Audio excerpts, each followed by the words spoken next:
Bienvenidos a su programa Con Sentido Insular, Ventana de la Cultura Neoespartana, por aquí por UniTV. Este es un programa que tiene como objetivo difundir todo lo que sentimos, lo que hacemos, la gente que trabaja, que está con nosotros, los que vinieron de otros lares y se quedaron aquí para contribuir con el desarrollo de este estado, el más bonito del mundo y las 3 islas más bellas del universo. Hoy estamos con mi amiga Grecia Salazar, prima hermana, el mismo apellido, y que muy gustosamente está con nosotros para compartir muchas cosas de historia, de patrimonio, de esa vivencia que nos gustan tanto, nos identifican y son parte de lo que somos como pueblo. Grecia, bienvenido a tu programa Con Sentido Insular. Gracias, Bernie. Así nada más, no me dices más nada. ¿Quién es Grecia? Esa niña, ¿dónde naciste? ¿Tus padres? Háblame de esa infancia que la gente quiere conocer de ti. Yo nací en Caracas, pero yo estuve en Caracas 7 meses. Después me crié en Vargas, en Catialamar. Pero yo soy hija, nieta, bisnieta de puro margariteño, tanto por el lado de mi mamá como por el lado de mi papá. Yo no tengo raíces en ningún otro lugar sino en Margarita. Mi papá se fue de Punta de Piedra, se fue a la Universidad Central de Venezuela y por eso se quedó por allá. Y bueno, por allá conoció a mi mamá. De hecho, él tenía como 18 y ella tenía apenas 9 años cuando se conocieron. Y pasaron toda una vida juntos porque, bueno, los margariteños se encontraban en algunos lugares y se hacían amigos y así, bueno, así fue como ellos estuvieron toda esa relación hasta que se casaron y tuvieron 7 hijos, de los cuales uno ya no está con nosotros. Y bueno, siempre criados en el ambiente margariteño. Yo me llamo Grecia de Las Mercedes, por Las Mercedes de Punta de Piedra. O sea, mi papá era un hombre muy duro, mandón, y cuando cada uno de nosotros iba naciendo, el que ponía los nombres era él, no, él disponía. Y entonces dijo, cuando me tocó a mí, habían nacido ya 2 mujeres, y mis tías decían, bueno, pero que se llame como su mamá. Y no. Cuando me tocó el turno a mí, él dijo, bueno, está bien, pero con la Virgen de mi pueblo, Las Mercedes. Qué bueno. Y esa niña siempre estuvo allí escarbando, le gustaban los cuentos, le gustaba la historia. ¿Cómo fue esa infancia, tu primera infancia? Sí, mira, ¿por qué? Porque la televisión, aunque ya existía, no soy tan vieja, mi papá decía que era un demonio, ¿no? Y nos criamos leyendo. Él compraba todos los periódicos que salían en el momento. De hecho, nosotros tenemos toda la costumbre de que agarramos el periódico por la parte de atrás y lo empezamos a leer al revés, porque así lo hacía él. Y leíamos, teníamos libros, cuentos, enciclopedias. Era un mundo donde tú lo que hacías era leer, jugar las niñas con las muñecas, los niños con los carritos, y jugar. Teníamos juegos de mesa. El Scrabble, por ejemplo, que te hacía pensar, era indispensable, siempre estaba el ajedrez. A mí nunca me gustó mucho, pero el Scrabble me encantaba, jugar con las palabras. Siempre estuvimos en ese ambiente de jugar con palabras y aprender. Yo no sé si tú te acuerdas de las elecciones. ¿Cómo no?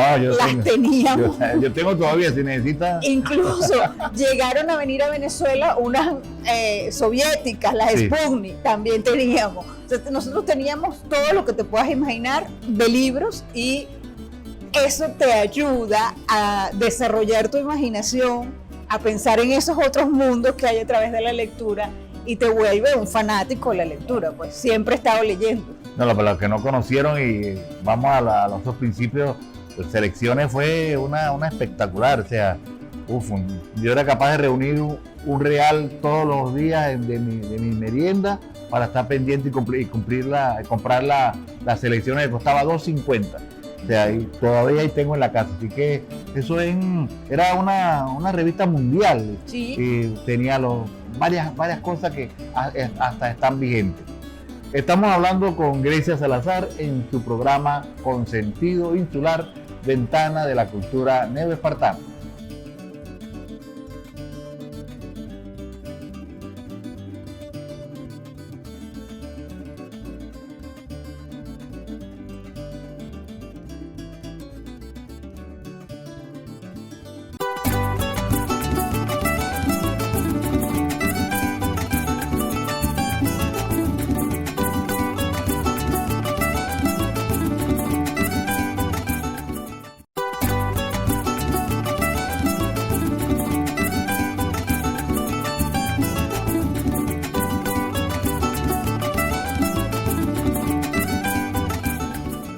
Y continuamos con tu programa Con Sentido Insular, Ventana de la Cultura Neoespartana.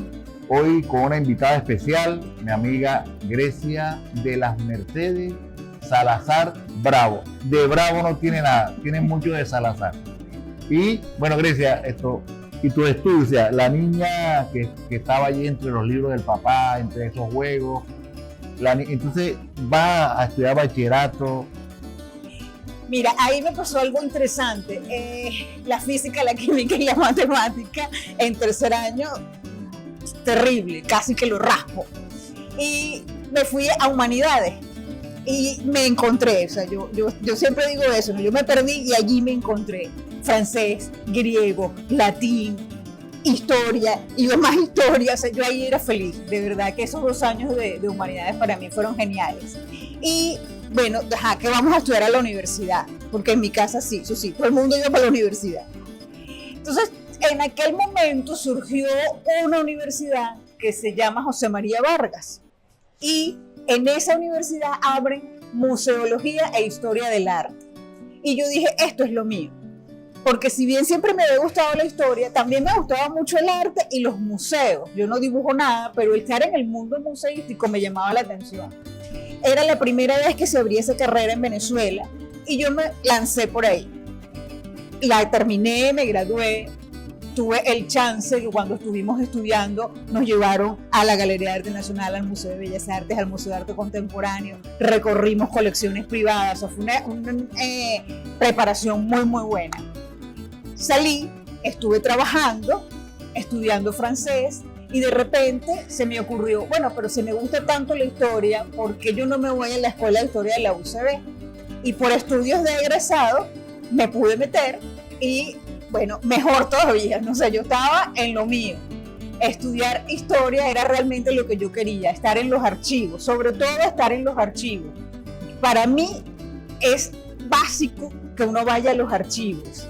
Yo quisiera no tener que hacer más nada sino estar todo el día en los archivos, porque ahí es donde está la verdadera historia y tú después con eso haces un discurso, pero tienes que estar metido en los papeles y cómo vas coordinando con esos papeles. Y a mí me encanta. ¿Y te gradúas de licenciada en historia? De historia en la Central, y ya yo tenía como que el pensamiento me había casado, tenía mi hija y decía, bueno, ¿dónde me voy? ¿No? ¿Qué hago con mi vida?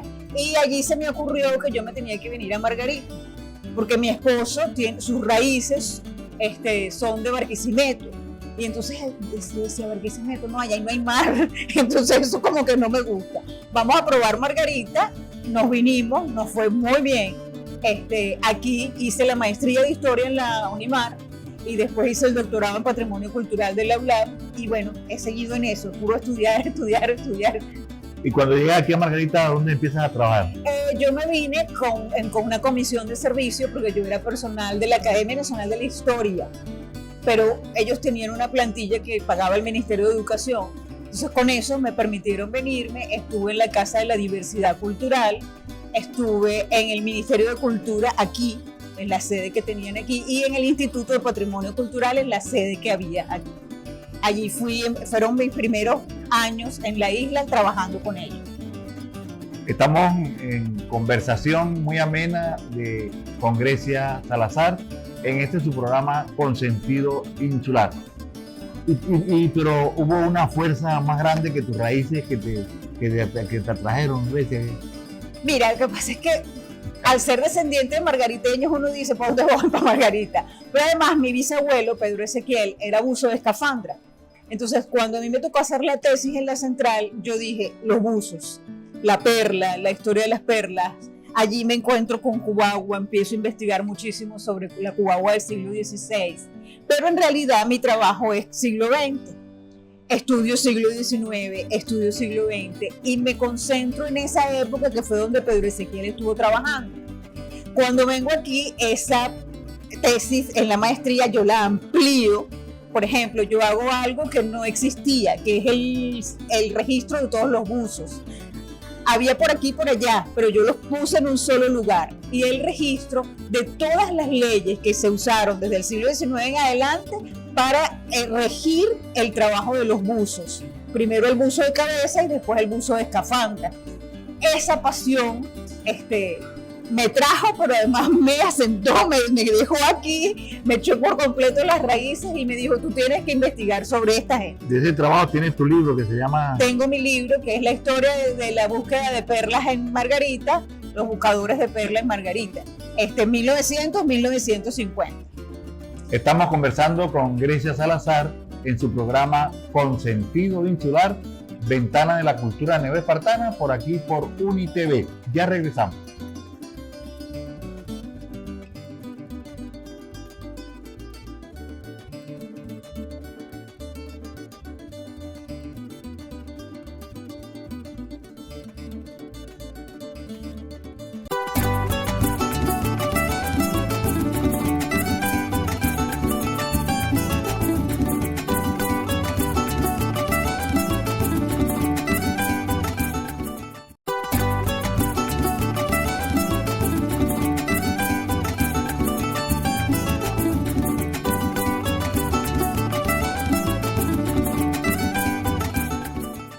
Y continuamos con tu programa Con Sentido Insular, Ventana de la Cultura Neoespartana, por aquí por UniTV. Con Sentido Insular llegamos al corazón de la identidad. Registramos lo que nos interesa, lo que nos hace ese andamio tan fuerte que es nuestro raigambre de la identidad insular neoespartana. Aquí nos encontramos con personajes que hacen una excelente labor, que están allí en la promoción constante de lo que somos como pueblo. Por eso está aquí con nosotros Grecia Salazar, la doctora Grecia Salazar, Grecia de las Mercedes Salazar Bravo. Grecia, y entonces te encuentras con Cubagua, ¿no? O sea, aquí tenemos para cortar mucho camino que andar, porque contar Cubagua es como contar lo que somos, es la parte primigenia de lo que nos identifica. Grecia, Cubagua. Sí, Cubagua, bueno, primero afloró para que yo como que fuera descubriendo, ¿no? Todo lo que es desde el siglo XVI en adelante. Y después, bueno, me tocó, cuando estaba en el Instituto de Patrimonio Cultural, participar en un proyecto que se estaba haciendo sobre las ruinas, hacer un circuito para visitar las ruinas. Ese proyecto al final no funcionó, pero bueno, me dejó a mí la experiencia de patear las ruinas, conocerlas, identificarme con ellas, que es algo maravilloso.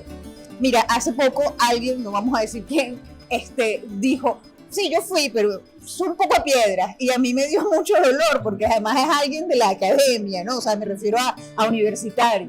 Entonces tú dices, cónchale, ¿cómo es posible que diga eso? Y yo no tuve más que decirle, porque fuiste sin mí, no porque yo sea la mejor, nada que ver, sino porque yo creo que es cuando tú vas y alguien te está contando lo que significó Cubagua para el mundo conocido en el siglo XVI, te cambia por completo la perspectiva. Cuéntaselo a esa primera parte, esa introducción buena que tú haces de Cubagua. O sea, ¿cómo le dirías tú a una persona para que diga, vi a Grecia Salazar Bravo en el programa de Bernie y me enamoré de Cubagua? Mira, Cubagua es la primera ciudad de Venezuela, empezando por allí. Pero además es el primer sitio donde hay el encuentro entre el aborigen, el africano que trajeron de esclavo y el español. Y es la primera vez, muchas primeras veces, ¿no? La primera vez que se construyen iglesias, que se construye una ciudad en Venezuela, la primera vez que haya hasta un asesinato en la calle, o sea, algo tan feo como eso. La primera vez que uno puede detectar robos, y no uno solo, unos cuantos. La primera vez que una mujer escandaliza al pueblo porque se va con un amante. Todo ese tipo de cosas uno las puede descubrir caminando conmigo por las ruinas de Cubagua. Pero Cubagua además significa la planificación de la ciudad, el urbanismo.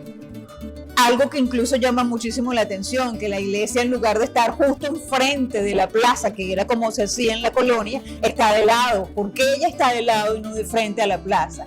La repartición de los solares para los vecinos principales, la primera vez que se escoge un alcalde de manera libre. Claro, no lo vamos a comparar con ahora y las elecciones, pero de todas maneras es el hecho de que el rey les diga, sí, pueden escoger su alcalde entre ustedes los principales. La primera vez, y eso yo creo que solo lo hizo Carlos V con Cubagua, que el rey cede su escudo a una ciudad. Dice, ustedes se van a llamar la nueva ciudad de Cádiz, pero además van a tener el escudo real. Eso es fascinante y tan lejano como 1528, que pronto cumplimos los 500 años. Entonces yo creo que en Cubagua los venezolanos tienen muchísimo que descubrir, muchísimo. Y bueno, tienen ahora la oportunidad de ir y recorrer las ruinas acompañados de mí, pues. Y lo importante, pues, es si hay dos ciudades en Margarita que tienen partida de nacimiento, es la Asunción y Cubagua del 12 de septiembre de 1528. Pero hay la Cubagua primigenia también de la música, de los libros, de la corrida de toros. Hay tantas... Es que todo empezó por Cubagua. El hecho de que los monjes franciscanos hicieran un convento, o sea, ya eso te dice, uy, aquí había gente. Las primeras ordenanzas, porque los reyes están muy lejos. El primer pan. Hay que atravesar el Atlántico, entonces ¿cómo yo dictamino que esa gente se comporte? Los panes, la legislación sobre los panes, si era de 8 onzas, si era de 16 onzas. La basura se pone en un sitio específico.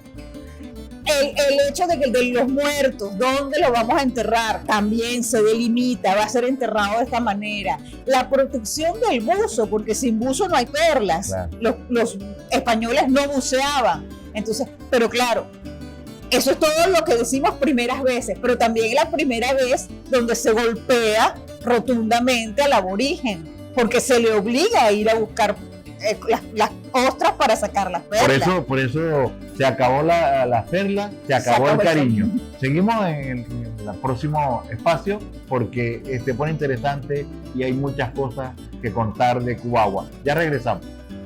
Hoy queremos recordar a un grupo de 17 margariteños, entre ellos buzos, marineros y cabos de vida, que se embarcaron en julio de 1934 en una aventura transatlántica hacia las costas del Mar Rojo para buscar perlas debido a la escasez que había en nuestro estado. Fueron contratados por el empresario turco-venezolano Salim Abu Ahmad, quien en 1926 había recibido del gobierno un permiso para buscar perlas en aguas venezolanas y había fundado una empresa de pesca de perlas con sede en Nueva Esparta y que poseía una sucursal en París. En el Mar Rojo, los margariteños no encontraron perlas, por lo que Abu Ahmad los dejó solos, pasando muchas penurias. Desde abril de 1935 escribieron cartas y telegramas al general Juan Vicente Gómez, en ese momento presidente de Venezuela. Lo mismo hicieron familiares y amigos que se encontraban en la isla de Margarita, hasta que lograron atraer su atención y este dispuso que los gastos del traslado de los 17 corrieran por cuenta del Estado y que los mismos pudieran regresar sin mayores inconvenientes a sus hogares en la isla de Margarita.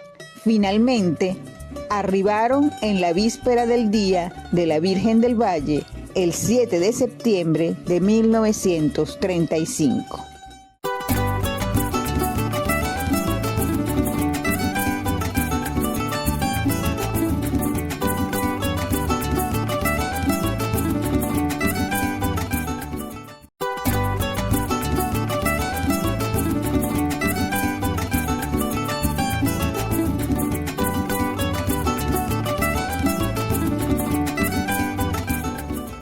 Continuamos con tu programa Con Sentido Insular, Ventana de la Cultura Neoespartana. Hoy hablando con Grecia Salazar y ese primigenio lugar que debe ocupar nuestra ciudad de Nueva Cádiz de Cubagua. Y aquello de que se acabó la perla, se acabó el cariño, pero cuánta enseñanza, Grecia, con las perlas, la importancia de la perla. Extraordinaria. Fue tanta la perla que se sacó 11 toneladas, según Enrique Ote, que es uno de los historiadores que trabajó con Cubagua, que la perla llegó a todas partes del mundo. Viajó la perla desde aquí, viajó, siguió viajando. En Venecia yo conseguí, lo tengo por ahí perdido, un manual de cómo usar las perlas. El rey de Francia era fanático, le encantaba tenerlas. La reina Isabel, o sea, todo el mundo perseguía una perla y eso es fascinante. Las perlas no es que se acaban por completo, aunque sí se acaban. Y eso del refrán que acabamos de decir de se acabó la perla, se acabó el cariño. Bueno, cuando las perlas empiezan a bajar para conseguirlas, ellos le avisan al rey y le dicen, para sacar una perla echamos a perder cientos de ostras, ¿no? Entonces, bueno, se les pide que hagan veda, cosa que no hacen, y empiezan a explorar, a buscar más, descubren cerca del coche, van a descubrir después en Margarita, descubren un lugar tan lejano como Río de la Hacha, y allá se van, o sea, Río de la Hacha existe porque los cubahuenses se fueron a fundar esa ciudad. Y después sí viene un gran bajón de cientos de años, porque bueno, bucear a pulmón no te permite llegar tan abajo, entonces ya no las pueden sacar. Aunque traen una rastra, Luis Lampiñán, un conde italiano, pero los cubahuenses le dicen, no, aquí tú no puedes usar eso. Y hay una ordenanza del rey, ¿no? Y sí, o sea, el rey se lo permite, pero los cubahuenses dicen, no señor, aquí mandamos nosotros. Y después, durante la guerra de independencia, pues menos, no era como para estar buscando perlas. Ya a finales del siglo XIX, o sea, después de la guerra, es que comienza nuevamente, pero ahora hay un aparato que ayuda, que es el escafandro, que ya se ha inventado, ya ha llegado, viene una compañía inglesa y lo trae, y hay un nuevo repunte de perlas, porque además los buzos pueden llegar mucho más abajo. Pero el gran repunte realmente va a ser en los primeros 40 años del siglo XX. Sacan de nuevo ya toneladas. Ya aquí en Margarita, por la mar, es un centro grande de buzos. De hecho, mi bisabuelo Pedro Ezequiel era roblero, pero él se viene de los robles a por la mar y se compra una casa que era como una media cuadra que ocupaba la casa. De hecho, después hicieron allí un mini centro comercial. O sea, porque la perla daba dinero. O sea, si el buzo lo sabía administrar, daba dinero. Y bueno, se vienen muchos a por la mar y ahí todo por la mar va a surgir, a resurgir, a moldearse urbanísticamente gracias al poder de la perla. La perla es demasiado importante en Nueva Esparta y yo siento que en la memoria colectiva se ha ido perdiendo eso. Sí. Que hay que insistir más en las clases con los muchachos acerca de la importancia de ese pequeño objeto para el mundo neoespartano. Claro, y cómo por la mar de los comerciantes, tanta gente árabe, italianos, franceses, cubrieron todo ese comercio de perlas en por la mar. Hay que hacer como destacar un poquito a los 17 buzos que fueron al Mar Rojo, los llevó Salim Abu Ahmad, porque aquí había un pequeño bajón, entonces se van al Mar Rojo a buscar allá y allá es peor, no consiguen, pasan muchas penurias, pero bueno, entre una carta, telegramas logran que el presidente de Venezuela en aquel momento, Juan Vicente Gómez, los mande a buscar y justo un 7 de septiembre regresan, entran por Juan Griego, regresan a Margarita sanos y salvos los 17. Y ese 7 de septiembre es una propuesta que tiene Grecia para que se celebre el Día del Buzo, ¿no? Sí, porque a nivel mundial es el Día Internacional del Buzo, entonces yo quiero impulsar que algunos de nuestros municipios, los municipios que más tuvieron que ver con el hecho perlífero, pues implementen aquí esa celebración también y se le rinda homenaje a los cientos de buzos que están registrados en mi libro, bueno, porque nunca mientras estuvieron vivos nadie les dijo nada, nadie les dio las gracias por el esfuerzo que habían hecho para buscar una perla. Sí, ya está la ordenanza, porque hay la coincidencia de que el día 7 de septiembre se celebra el Día del Buzo y ese 7 de septiembre es cuando regresan los buzos que fueron al Mar Rojo, ¿no? Y porque eran unos extraordinarios buzos. Eran unos extraordinarios buzos. De hecho, cuando comienza la explotación petrolera en Venezuela, los buzos ¿de dónde salen? Para irse a Maracaibo, de Margarita. Eran nuestros buzos. Estamos conversando con Grecia Salazar en su programa Con Sentido Insular, Ventana de la Cultura Neoespartana, por aquí por UniTV. Ya regresamos. En este caso es una posición de la academia. Yo pertenezco a la Academia del Estado Nueva Esparta y soy la primera mujer que representa a Nueva Esparta en la Academia Nacional de la Historia. A mí me molesta, en lo personal. A mí también. Hay gente con la que hemos generado desde la Academia polémica, porque nos dicen no, porque es como una cosa más íntima. Sí, cuando es más íntima, yo digo virgencita. Yo también. Entonces, además, el punto es que los margariteños no hacíamos eso. O sea, la gente no le decía aquí vallita, pero cuando se cumplieron los 100 años de la coronación canónica, que hubo ese gran evento y vinieron muchos periodistas de todas partes de Venezuela, unas periodistas fueron las que empezaron a decir eso por televisión. Y a partir de ahí agarró. Y en algunos casos ha agarrado fuerza. Ahorita, no sé, no me acuerdo bien si en Anzoátegui o en Monaga, que lo pusieron por las redes, yo no sé si lo viste, hay un festival. Y el festival se llama Vallita Fest. Wow. Quienes terminamos con mayor peso. Si el Vallita o el Nuestra Señora del Valle o Virgen del Valle, simplemente.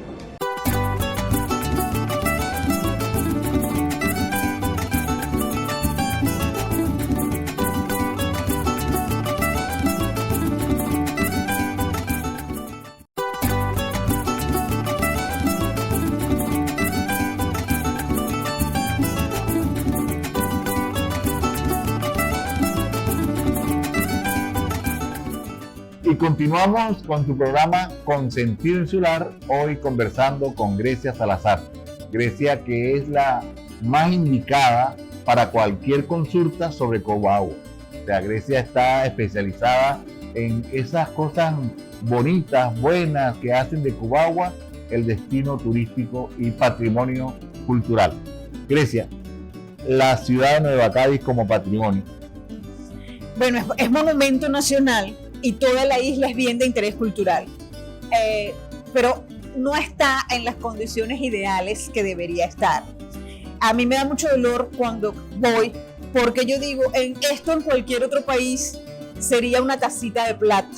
Resulta que aquí tiene descuido, hay gente que se incorpora, que ayuda, que pone infografías, que hace algo, pero no es lo ideal. O sea, el deber ser es que nuestros gobiernos, sea quienes sean, le metan todo el dinero posible a la restauración de las ruinas y a que esos circuitos para ir a ver las ruinas sean ideales, sean agradables, amables, porque yo sé que bueno, hay muchísimo sol, etcétera, etcétera, pero sí se puede, sí se puede. Y no solo Cubagua, o sea, Margarita tiene, o sea, el Estado Nueva Esparta tiene 16 monumentos nacionales. ¿Por qué tenemos tanto? Porque somos los más viejos, somos la primera provincia.